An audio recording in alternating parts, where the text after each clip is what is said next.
হযরত হুসাইন রাদিয়াল্লাহু তাআলা আনহু ফাতেমার কাছে যাইয়া বলতে লাগলেন, ও আমার আম্মা, আমাকে বিদায় দেন, কুফা থেকে চিঠি এসেছে।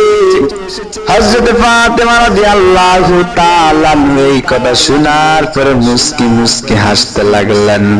হুসাইন একটা ডাক দিয়ে বললেন, ও আমার আম্মা, ও আমার আম্মা, আমি যাব কুফা নগরীতে মা, আপনি কেন মুস্কি মুস্কি হাসতেছেন?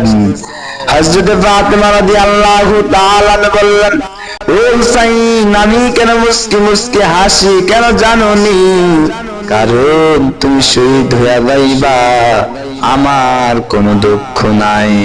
আমার নবী বলেছে, তোমার নানা জান বলেছে, তোমার গলা থেকে যদি এক ফোঁটা রক্ত ঝরে, ওই রক্তের বিনিময় তোমার নানার উম্মতেরা তরায়া জান্নাতে যেতে পারবে।